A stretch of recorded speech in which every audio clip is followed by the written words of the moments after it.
Japão, século XVIII. O país está mergulhado na pobreza devido à falta de homens. A peste vermelha afeta os jovens em todas as partes e apenas 1 em cada 5 sobrevive. Depois da terrível doença tomar conta, o cargo de Shogun é ocupado por uma mulher, em cuja corte é um harém de homens, selecionados com características físicas ideais. Mizuno, cuja família está à beira da pobreza, resolve prestar serviço lá. Porém, na corte, o rapaz terá que passar por experiências muito mais humilhantes do que a pobreza e a fome. É o ano de 1615, em uma antiga vila japonesa, as mulheres de classes baixas trabalham no lugar dos homens. Elas carregam fardos de feno, constroem casas e trabalham como carregadores no porto e até puxam rickshaws. No meio de toda essa confusão, uma garota frágil de uma família nobre, vestindo um traje impecável, caminha apressada para uma escola de artes marciais. Lá, 2 oponentes lutam em um intenso duelo de espadas de bambu. O mestre, sem perceber o cansaço, desafia o próximo oponente a lutar, mas ninguém mais é capaz de duelar contra ele. Aonobu trouxe almoço para o mestre, salvando os alunos exaustos daquela tortura. O jovem come os bolinhos de arroz com gosto, enquanto escuta os comentários preocupados de sua amiga de infância, que diz que ele não deveria trabalhar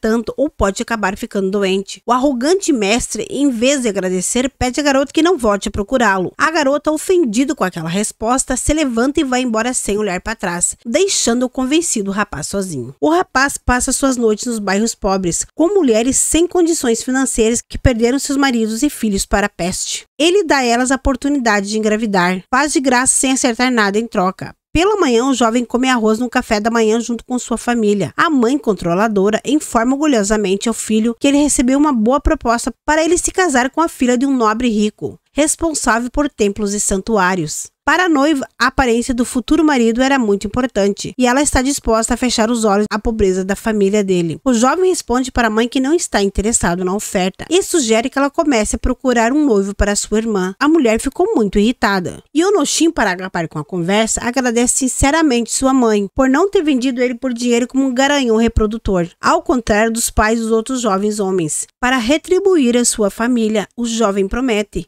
que encontrará um jeito de sua família viver melhor. Preocupado como cumprir a promessa, o jovem convida sua amiga de infância para um passeio. Os amigos conversam sobre as aventuras noturnas dele. A garota afirma meio enciumada que o cara é muito popular entre as mulheres locais. No entanto, o jovem amante justifica e diz que ele faz tudo de graça, e somente porque as próprias mulheres o procuram em busca de possibilidades de engravidar. A moça insinua timidamente que ela também gostaria de passar a noite com ele. O jovem diz que por causa de suas posições muito diferentes na sociedade, isso era impossível. Frustrada e humilhada pelos comentários, a garota vai embora às pressas, mais uma vez deixando o sincero pobretão sozinho. No entanto, essa conversa ajuda o jovem a descobrir o que fazer. O cara aparece em casa e anuncia que decidiu prestar serviço na corte de Shogun, no qual terá que ficar por toda a vida. O jovem calmamente explica sua decisão e diz que receberá um bom salário e salvará os pais pobres da fome. A mãe e o pai aceitam humildemente a decisão inesperada do filho. A garota rica, ao saber da decisão do rapaz que ela tanto gostava, saiu às pressas para vê-lo pela última vez. Mas no caminho de pedra, o sapato da garota se rasga. Ela fica sentada no chão chorando desesperada, quando seu amado aparece de repente na frente dela. Ao ver que ele mudou a sua aparência, ela fica triste, ao perceber que ele realmente está indo servir na corte. Incapaz de aceitar as circunstâncias inevitáveis, a garota tem um acesso de raiva. Então, pela primeira vez, o jovem mostra a ela seus sentimentos e gentilmente dá um beijo de despedida nela. Já na corte, o jovem é recebido pelo servo do quarto. Matsushima, o bondoso rapaz, recebe no serviço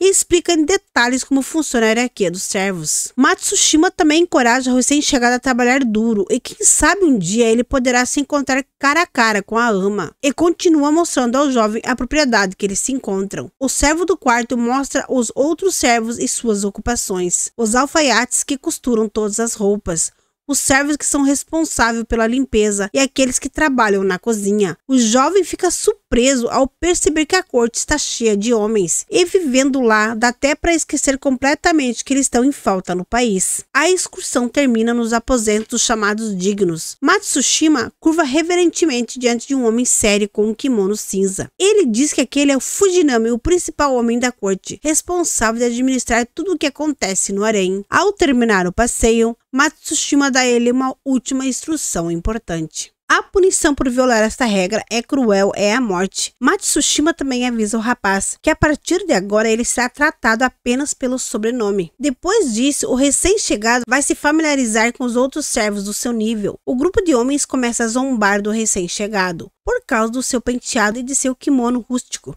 Mas um servo muito calmo o cumprimenta cordialmente e o ajuda a iniciar as tarefas do dia. Tirar o pó, perfumar os trajes dos amos e esfregar o chão. Animado com os trabalhos simples, o jovem diz que em sua vida normal ele trabalhava muito mais, só que não vendia seu corpo. Depois de cumprir suas tarefas diárias, os trabalhadores vão almoçar. Um dos servos decide zoar dele e pede que ele leve arroz para os aposentos de um senhor. Então foi fazer a tarefa. Ele vê dois homens se abraçando no quarto e timidamente se retira. E descobre que o almoço foi entregue nos aposentos já fazia um bom tempo. No caminho de volta, ele leva um chute nas costas dos brincalhões, cai e derruba todos os pratos. Mas o pior ainda está por vir. Após uma ronda noturna de sentinelas, o jovem sonolento é agarrado em sua cama por 3 homens. Eles começam a tocá-lo, mas o jovem consegue se livrar intimidando os inimigos de uma vez por todas. Na manhã seguinte, o sujeito discute o incidente que aconteceu com o jovem. O homem revela que eles são a si mesmo e diz que ele próprio já dormiu várias vezes com outros homens. Além disso, se ele fizer amizade com o administrador ou com um servo do quarto, ele poderá subir na carreira. Atordoado com a notícia, o jovem conta que do lado de fora dos portões do palácio, as mulheres sofrem com falta de homens. À tarde, estava varrendo e ouve sons familiares de esgrima com espadas de bambu. Ao espiar o treinamento, ele relembra com entusiasmo o passado recente e começa a treinar com a vassoura. Ele é pego fazendo isso pelo grande mestre, que com um sorriso bondoso elogia sua excelente postura e o convida para ir às aulas e duelar com um dos alunos. Os presentes acreditam que o recém-chegado não tem a menor chance, mas a paixão é rapidamente despertada. Ele facilmente derrota seu adversário. Apesar da vitória rápida, o jovem se curva solenemente diante do oponente e demonstra respeito elogiando suas habilidades de esgrima, oferecendo um aperto de mão. Ignorando as intenções amigáveis, o arrogante rapaz pede para ele não se vangloriar e afirma diante de todos os mestres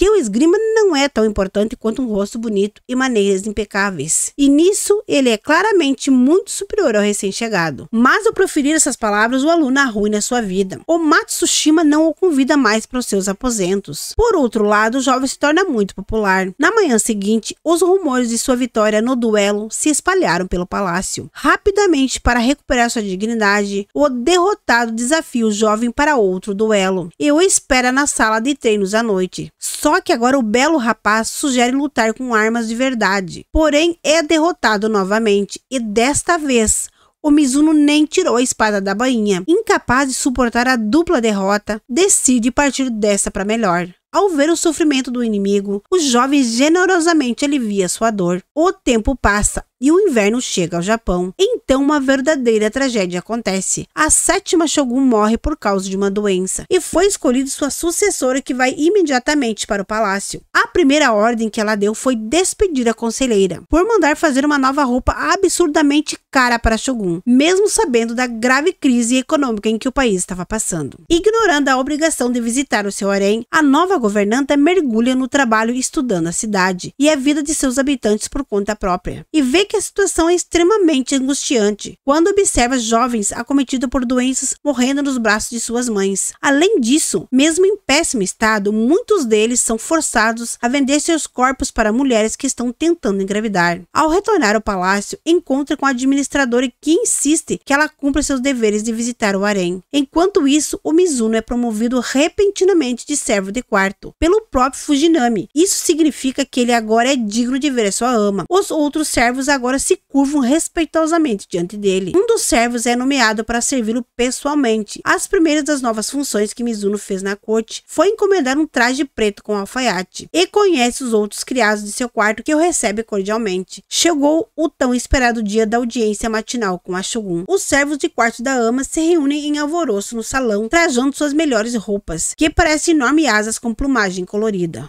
Todos os homens querem se destacar e chamar a atenção da ama. Só o Mizuno aparece de preto. Um homem explica as regras para eles. Se a ama perguntar seu nome, significa que ela escolheu aquele homem para desempenhar as obrigações no quarto. Sinos tocam e anunciam a chegada da Shogun para a audiência matinal. Os servos de quarto sentam-se apressadamente. Quando as portas se abrem, ela não fica nem um pouco feliz com o que vê. Enquanto a ama passa pelo corredor, algo inesperado acontece. O grande Fujinami pisa acidentalmente na bainha do vestido dela. Depois de tropeçar, a ama se recupera rapidamente, mas ouve alguém rindo, aí ela se aproxima, querendo descobrir qual deles não conseguiu se conter. Mas o covarde culpado não confessa. E Mizuno, encobrindo seu colega, assume a culpa. A mulher vai até o Mizuno para tirar satisfação. Ela olha seriamente para o jovem, mas em vez de puni-lo ao ousado servo, a Shogun pergunta o nome dele. Durante a cerimônia do chá após a audiência, a governanta conta com entusiasmo a sua nova conselheira, que gostou de um dos homens. Acontece que o Mizuno deverá pagar por isso com a vida de acordo com o código. O primeiro homem pelo qual a ama se interessa é nomeado seu cavaleiro secreto. Ele passa a primeira noite com ela e depois é mandado para a morte por decapitação. O Fujinami promete ao jovem que a verdadeira causa da morte não será revelada à sua família e que ele mesmo cuidará pessoalmente da compensação monetária que tirará sua família da pobreza. E humildemente concorda em aceitar o seu destino. Depois disso, o Mizuno discute o que aconteceu e acredita que esse sacrifício desumano